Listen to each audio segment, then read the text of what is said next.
Moi, par exemple, je vis avec un homme déconstruit et j'en suis hyper heureuse. Je peux très bien cohabiter avec une femme au sein nu, comme je peux très bien cohabiter aujourd'hui avec un homme au sein nu. Alors il va falloir interdire aussi à Griezmann, à Messi, d'aller dans une piscine. Je vais vous dire, j'en ai rien à foutre. La bienveillance et le respect nous caractérisent. J'ai moi-même une famille nombreuse, j'ai 4 enfants à nourrir et je paye beaucoup de prix de paquets de pâtes. Mais la valeur travail, pardon, mais c'est quand même une valeur de droite.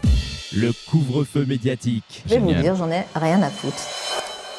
Quel talent ce Thibaut quand même. Ouais. Franchement, faut le Ouais, J'ai remercier. passé une bonne après-midi. Ah, ouais, ouais. C'est notre réalisateur Thibaut qui change les musiques, qui met du punch. Vous voyez tout de suite là, quand arrivent les Tintins. Valentin Schirmer, Corentin Perini, les Tintins qui sont avec nous ce matin en costume, tout sobre, tout propre là. Que se passe-t-il? Rien de grave, j'espère. Ouais, qu'est-ce que vous avez, Corentin, être en costume? Non, Clémence, ne avez vous une annonce inquiétez à nous pas, on a une petite annonce à vous faire en fin d'émission. Ah, vous allez enfin voilà, vous marier. en fin de chronique, voilà. Alors, on va pas ensemble. Alors, on avait dit va qu'on pas se se marier. préviendrait avant ma copine. C'est mais ça, bon, exactement, voilà. Donc, si elle nous regarde, elle le sait. Voilà, on vous dit tout en fin de chronique. Bon, vous n'êtes pas vraiment sympa. On commence cette revue de presse avec les Tintins, avec ce qui s'est fait, ce qui s'est vu, ce qui s'est entendu de meilleur dans notre beau pays de France. Et donc, on va devoir attendre le suspense jusqu'au bout. C'est terrible, Bah oui. c'est terrible. Alors, vous savez, comme la bonne mort de Jean-Marie Le Pen, la mort politique de Marine Le Pen a fait couler beaucoup d'encre cette semaine et certaines personnes de type justement qui donnent envie justement de voter un peu à droite se sont rassemblés devant TF1 après l'interview de Marine Le Pen et ils ont exprimé leur mécontentement à leur manière.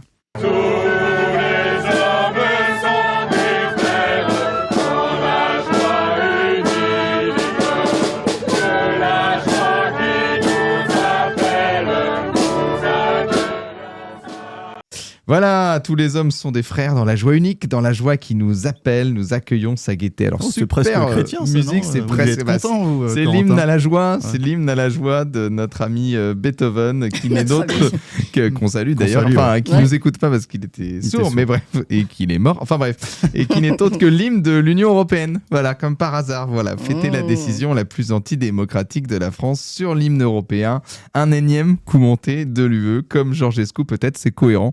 Et vous ne pourrez pas dire que vous ne le saviez pas. Vous êtes complotiste, Corentin. Non, pas du tout. Je fais des liens. Je Allez. pose des Je questions. pose des questions. Donc un mot bon tweet. Allez, moi je voulais sortir un peu de ce procès Le Pen, parce qu'à côté de tout ça, la vie politique continue avec ses aventures. Et on va prendre un peu de nouvelles de François Bayrou. Par exemple, François Bayrou, qui lui reste proche du peuple, vous savez, du peuple palois en l'occurrence, puisqu'il continue de présider le conseil municipal de Pau, alors qu'il y a la guerre en Russie, l'inflation, mais bon, ça ne le dérange pas plus que ça. Non. Et même si je ne le porte pas particulièrement dans mon cœur, il faut avouer qu'il mène la mairie de Pau d'une main de maître et surtout avec beaucoup de charisme. On écoute. Autre station de recharge de véhicules électriques de Burger King. Burger King. Très bien, merci. Merci, à deux doigts de nous roter ses impôts dans la gueule. Alors, beaucoup de chercheurs dans le monde entier font actuellement des nuits blanches pour essayer de comprendre ce qui a pu lui traverser l'esprit à ce moment-là. Ouais. Moi, j'ai une théorie, c'est qu'il entretient une rivalité secrète avec Gérard Larcher autour de la bouffe. Et bon, ça vaut ce que ça vaut, mais il faut prendre ça comme une tentative de marquer un peu son territoire. Vous savez, comme quand votre nouveau chat fait pipi sur le canapé du salon, c'est une sorte de... Voilà, comme quoi, dès qu'on les considère comme des animaux, ils sont vachement plus simples à comprendre, le dirigeant. Des beaux félins, oui. Alors, il faut le dire, Burger King, c'est la fin de la pub de Voilà. Burger King. Oui, parce que c'est un homme de culture, François C'est un Bayrou. homme de culture qui a les références. Voilà. Bref, alors savez-vous pourquoi Marine Le Pen a été reconnue coupable? Alors, non pas parce qu'elle embête le système, non pas parce que nous avons des juges complètement partiaux, non pas parce qu'il y a eu 2-3 arrangements de planning au sein du Rassemblement national, comme dans tous les partis. Alors, d'après une certaine influenceuse, c'est parce que les musulmans de France ont prié pour ça. C'est très sourcé. C'est une influenceuse musulmane qui le dit avec tout le sérieux du monde, on l'écoute. Chers musulmans de France, je ne sais pas quelles ont été vos prières pendant le Ramadan ni pendant l'Aïd, mais je sais que si Marine Le Pen a été reconnue coupable aujourd'hui des détournements de fonds publics, c'est grâce à vous. Vous y avez joué un rôle. Maintenez vos prières pour Emmanuel Macron et Jordan Bardella par pitié. C'est un jour de joie. Le jour de gloire est arrivé. Voilà, maintenez vos prières. Alors c'est vrai qu'on sous-estime les pouvoirs de la prière, là-dessus je suis complètement d'accord. Après, de là, est-ce que c'est le rôle de Dieu de faire de la politique? Je ne sais pas. Il y a peut-être autre chose à faire. Ça, voilà, exactement. On est sur d'autres strates. Alors j'ai encore une petite perle de réaction à l'inéligibilité de Marine Le Pen, mais je me la garde en champion. Allez, on enchaîne notre tour d'horizon. Il y a plein de choses qui se gardent pour la fin. Ouais, exactement. Je fais monter la pression, mettez des likes, mettez des pouces. On a vraiment peur que les gens partent en cours d'émission. On enchaîne notre tour d'horizon des personnalités politiques de la semaine avec le retour d'une des reines du showbiz politicien, Rachida Dati. Bah oui. Rachida qui était invitée mardi 1er avril à l'Elysée pour un dîner d'État avec le couple royal du Danemark. Et le moins que l'on puisse dire, c'est qu'elle s'est mise les photographes dans la poche.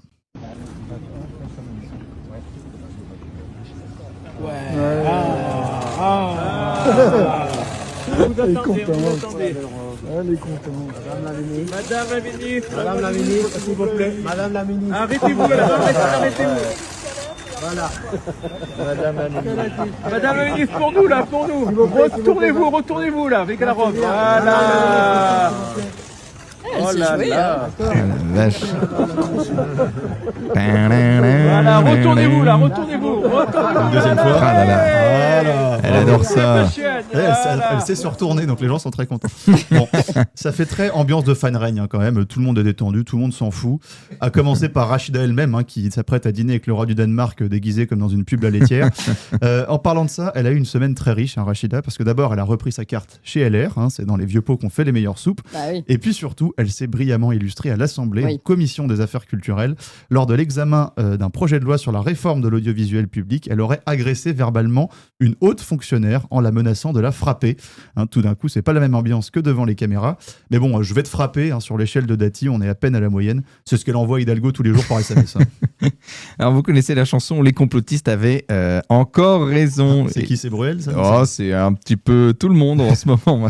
Alors, Bruel ne l'a pas encore chanté, il tient encore à sa carrière. Alors là, ce n'est autre que l'ancienne ministre de la Santé, Agnès Buzyn, qui a rejoint la grande famille des complotistes. Ah bon, et pourquoi ? Eh bien, figurez-vous qu'elle a vous dit... faites des dialogues ouais, impressionnants. Hein. c'est ma schizophrénie. Bah, c'est les cours Florent, là. Mais je me soigne. Eh bien, figurez-vous qu'elle a dit sur le service public qu'en janvier 2020, elle avait alerté le président Emmanuel Macron et le Premier ministre Édouard Philippe sur le virus du Covid. Écoutez. Voilà, je suis vraiment inquiète et je veux le signifier au Premier ministre et au Président de la République. Texto du 11 janvier 2020, 12h16. Monsieur le Président, petite information qui n'est pas encore dans les médias mais qui peut monter. Une épidémie nouvelle sévit en Chine depuis 15 jours. Pour nous, il y a une interrogation autour du rôle joué par le laboratoire PK de Wuhan. Son texto au Premier ministre est encore plus alarmiste. On suspecte le laboratoire PK de Wuhan de manipuler les virus. Ce que je veux signifier là au Premier ministre, c'est que ça se passe dans une société qui n'est pas une société démocratique, qui n'est pas une société transparente, et que donc, voilà, il y a une épidémie qui démarre dans une ville où il y a un laboratoire de haute sécurité. Mais que fait Conspiracy Watch hein. Agnès Buzyn a fait le lien complotiste entre Wuhan, commencement de l'épidémie du coronavirus, et laboratoire de Wuhan, labo de recherche sur les coronavirus. Bref, alors ça paraît un peu tiré par les cheveux, dit comme ça, et c'est pour ça qu'Emmanuel Macron et Édouard Philippe, ils se sont dit, oula, elle serait pas un peu complotiste, elle. Bref, elle s'est fait retirer du gouvernement et après cela, et a expliqué que c'était la pire erreur de sa vie. Alors Agnès Buzyn viendra-t-elle sur Toxin nous expliquer ce qui s'est passé? L'attendez-vous ou non? Dites-le nous en commentaire. On va l'inviter. J'ai presque de la peine pour elle. Ouais, tout à fait. C'est vrai. Comme on a une annonce à vous faire en fin d'émission et qu'on ne pourra donc pas faire notre minute de la vraie France, je me suis permis d'en faire une quand même, avec une fois n'est pas coutume, un petit détour par le sport, mais le sport populaire. Ce mardi se jouait la demi-finale de Coupe de France entre le PSG, le Paris Saint-Germain, et l'USL Dunkerque, club de Ligue 2. Vous savez, la Coupe de France, c'est tous les clubs de France, et donc on peut se rencontrer entre différentes ligues. Et Dunkerque a failli créer la surprise en menant assez rapidement dans le match 2-0. À la mi-temps, il y avait encore 2-1, donc tous les espoirs étaient permis. Et forcément, lorsqu'une journaliste de France 2 interroge des supporters dunkerquois, elle maîtrise pas tout. C'est incroyable. Et là, la deuxième mi-temps, ça va être comment? On va les enculer. Non, on dit pas ça. On ne dit pas ça à la télévision, on dit pas ça tout court. Ça, c'est interdit. On dit pas ça tout court. On dit pas ça tout court. Voilà, hein, sauf si on est... Bref, c'est mignon, on dirait une jeune institutrice un peu candide qui essaye d'éduquer ses élèves. Comme moi avec l'équipe. C'est ça. Oui. On dit pas ça, Valentin. On sent comme un décalage culturel entre les deux, à croire qu'en école de journalisme, on bosse pas beaucoup le chapitre relations avec des supporters de foot. Ça fait un peu penser à la phrase de Jules Renard, le peuple oui, mais il faudrait quand même pas qu'on voit sa sale gueule. Merci, cher Tintin, pour ces brèves. Et sans plus attendre, on continue avec le rendez-vous tant attendu par les auditeurs. Les champions de la semaine, vous le savez, chaque jeudi, Corentin, Valentin défendent chacun leur champion. Et c'est à vous, chers auditeurs, de voter pour votre champion préféré. Et comme d'hab, c'est Corentin qui commence. Allez, chose promise, chose due, ma dernière perle sur l'inéligibilité de Marine Le Pen et Sébastien Delogu, le tristement célèbre député LFI qui nous a partagé son premier et sûrement dernier tweet sans faute d'orthographe pour accueillir la nouvelle. Ah oui. Voilà, il a dit Che, voilà, qui peut se traduire par bien fait. C'est pas par rapport à Che Guevara. Tu l'as cherché. Je crois que ça n'a aucun rapport. C'est dans une autre langue. Mais la réjouissance a été de courte durée, figurez-vous, Sébastien Delogus, et luxé la langue après avoir prononcé le mot inéligibilité. En parlant de Marine Le Pen, regardez les images sont terribles. C'est une blague, évidemment. Hein, n'allez pas propager cette fake news. Alors, que nous a réservé Sébastien Delogus cette semaine? Une petite invective digne de la cour de récré au député Julien Audoul. C'est bien parce que tu as beau faire des photos de charme, tu ressembles à rien en fait. C'est ça ton problème. Voilà, tu as beau faire des photos de charme, tu ressembles à rien en fait. Alors on va pas mettre les photos de charme de Julien Audoul non plus. Certains auditeurs sont en train de manger. On vous en parlera après l'émission, mais c'est pas. Mais décidément, il y en a des choses après l'émission. C'est pas joli. Voilà, oui. si vous voulez regarder sur internet, chers auditeurs, vous ferez votre avis. Mais ce n'est pas le pire. Ce n'est pas le pire. Quand il n'est pas sur les bancs de l'Assemblée, il fait des lives avec son ami député fichier S, Raphaël Arnaud. Et malgré son confortable salaire de 5 843,01 €, il nous explique qu'il ne peut pas payer un abonnement Netflix. Est-ce que t'as vu, il y a une série Adolescence sur Netflix qui traite du masculinisme et de la violence. J'ai pas vu moi, mais en gros je crois que ça traite la radicalisation d'un gamin de plusieurs jeunes en gros qui deviennent d'extrême droite par ces biais-là.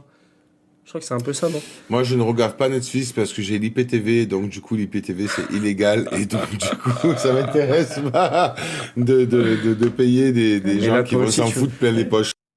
Voilà, il ne regarde pas les séries masculinistes de Netflix, mais il a l'IPTV, il sait que c'est illégal, il sait, et en plus il l'assume. Alors vous allez me dire, qu'est-ce que c'est l'IPTV? Oui. Alors moi je ne savais pas, hein, mais c'est un boîtier en fait qui vous permet d'avoir des chaînes sur votre télévision, et si vous n'avez pas les abonnements des chaînes, vous pouvez les craquer et regarder toutes les chaînes payantes que vous voulez gratuitement. Alors craquer, je pense que Clément ça va s'imaginer que ça veut dire craquer oui, en deux. Non, peut-être être un peu comment plus dire, court-circuiter on peut dire voilà, le peut-être. système afin d'avoir des chaînes payantes gratuites. Bon, moi, ça je fais s'appelle. jamais ça, hein. Ah ouais, c'est vrai.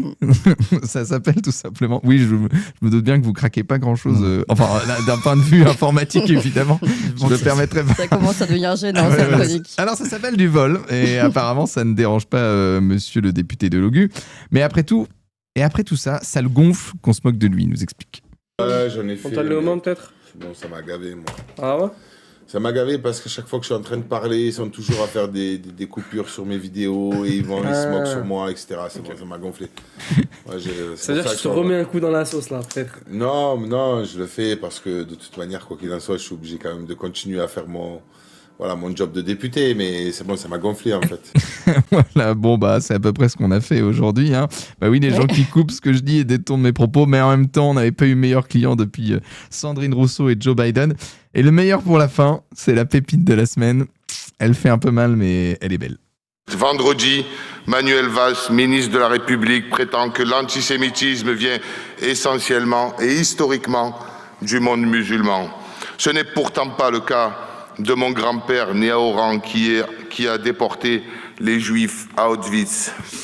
Voilà, lapsus révélateur, c'est compliqué hein, quand on est illettré de bien se faire comprendre. Il a bien dit qu'il a déporté les Juifs. Mais on n'entend pas la fin après, ils ont dit quoi? Je crois qu'il ne se reprend pas, il continue et malheureusement il ne se rend pas compte. Alors ça se passe pas, là ça passe pas en CE1, hein, là c'est redoublement demandé pour Sébastien. Voilà mon champion, c'était Sébastien Delogu, à vos votes. Heureusement qu'il est là. Facile, oui. Ouais, c'est une proie facile. Ouais, Corentin, la voix de la facilité. Bon, merci beaucoup Corentin. Et celui de Valentin est facile aussi. Mais indispensable. Attendez, ça va, oui. Bon, alors, si vous avez été convaincu, c'est très bien, mais vous attendez encore un petit peu parce que d'abord, la parole à Valentin. Et oui, moi, mon champion, il fêtera demain ses 80 ans. Il vient de sortir ses mémoires.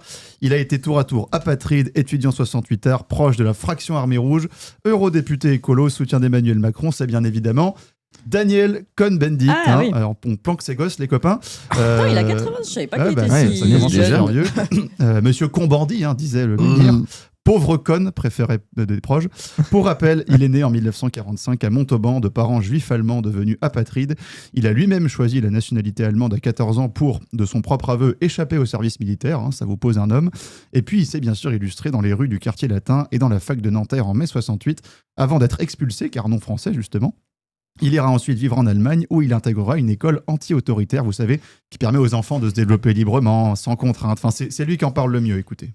Je vis dans une communauté avec des gosses et d'autres personnes. C'est un jardin d'enfants qui se dit anti-autoritaire. Anti-autoritaire veut dire que les enfants non pas puissent faire ce qu'ils veulent, mais qu'on essaye de développer le plus possible l'autonomie des enfants. Pour moi, ça a été une possibilité de réfléchir sur moi, c'est-à-dire en ayant des expériences avec les gosses, en jouant avec eux, en des rapports émotionnels et même sexuels,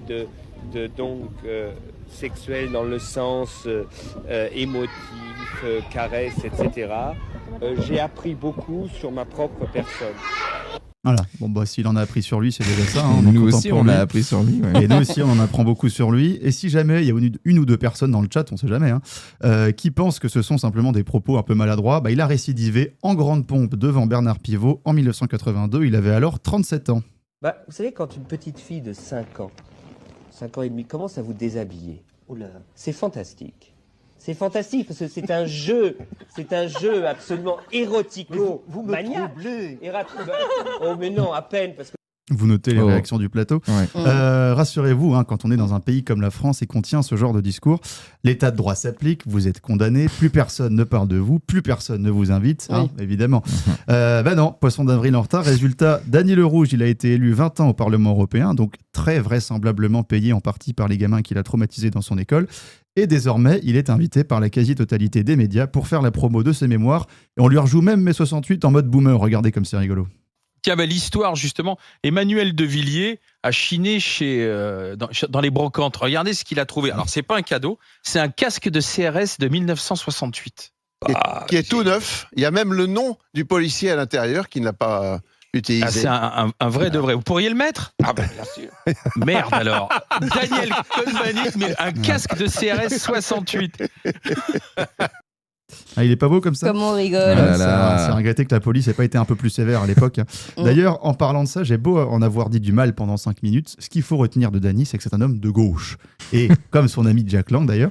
Et en tant qu'homme de gauche, il a beau avoir des défauts, il aime le peuple. Et évidemment, quand comme lui, on s'est battu avec les cheveux gras contre les flics en 68, on ne peut qu'être solidaire avec un mouvement comme les Gilets jaunes. Non ? C'est ça ? Le mouvement des Gilets jaunes, qui a commencé à l'automne 2018, contre la hausse des prix du carburant, n'était pas planifié non plus. Est-ce que tu rejettes, là aussi, toute comparaison, évidemment, par rapport à mai 68 ? Vous savez ce que vous répondez ? Je sais. Oui, les Gilets jaunes... Ouais, mais vous m'insultez ainsi que plein de gens. Oui, les Gilets jaunes étaient des révoltés franchouillards, souvent blessés socialement, mais enfermés dans une pensée hexagonale. Ah oui ? Bah, expliquez. Donc on est des bœufs, c'est ce que vous dites. Non, j'ai pas si, des beaufs. Des beaufs. C'est écrit noir sur blanc. Vous étiez des beaufs. Voilà. Je m'excuse, j'ai l'habitude d'écrire ce que je pense. Eh ben vous savez ce que je vais penser ? Eh ben vous avez pas changé. Vous avez toujours la grosse tête. Voilà, encore raté. J'ai essayé de le défendre jusqu'au bout, mais décidément, j'ai rien trouvé. Ouais, je crois que même à 90 ans, ça sera compliqué. Enfin, il a quand même dit qu'il y avait un grand remplacement à Mayotte, on le rappelle. Ah ouais, ça peut le racheter. Merci beaucoup en tout cas, Valentin, chers auditeurs. Bon, vous pouvez voter. Il y en a qui savent déjà pour qui ils vont voter. Ça tombe bien, c'est le moment. Alors, vous votez. Et puis surtout, moi, j'attends la fameuse annonce, les Tintins, là. Qu'est-ce qui va se passer ? C'est quoi ce costume ? Alors, on a une bonne et une mauvaise nouvelle à vous annoncer, Clémence, chers auditeurs. Alors, Clémence, ça n'a pas l'air d'être trop grave. Alors, bon, Clémence est quand même au courant parce que, bon, voilà.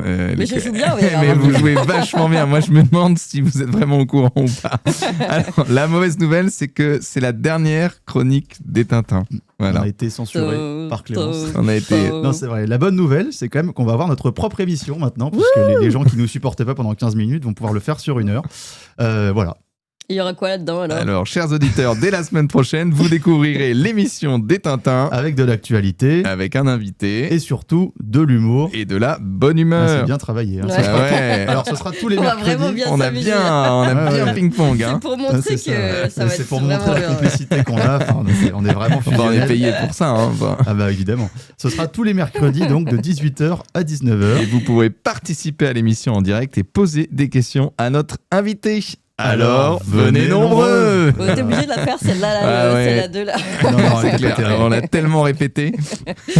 Bon, bah vous allez me manquer. Mais ça, c'est vrai. C'était écrit sur le texte, mais c'est vrai. Ah. Vous allez nous manquer ici, hein. Vous êtes d'accord? Mettez des petits commentaires. En tout cas, bon, on va vous retrouver. Je suis pas sûr que tout le monde ait compris les informations. Alors, c'est quoi les informations? Le On vous mercredi, de retrouve quand? 18h à 19h, tous les mercredis. Une nouvelle émission, un peu d'humour, plus longtemps, le soir. Et oui, Toxin s'installe l'après-midi maintenant. Vous le savez, on se développe tout ça grâce à vous, grâce à votre aide, grâce à votre soutien. Vous pouvez continuer de nous soutenir d'ailleurs et vous abonner à la Gazette du Toxin. Toxin-média, non, ça c'est pas pour la Gazette. Gazette, c'est Gazette de Toxin. Oui. Vous avez aimé cette émission, vous voulez que l'on continue d'exister et de creuser ces sujets. Sachez que nous n'avons ni subvention, ni milliardaires, ni oligarques derrière nous, que nous ne dépendons que de vous. Donc faites un don à toxin-média.fr, toxin-média.fr, et encore mieux, faites un don régulier pour que nous continuions d'exister. Merci.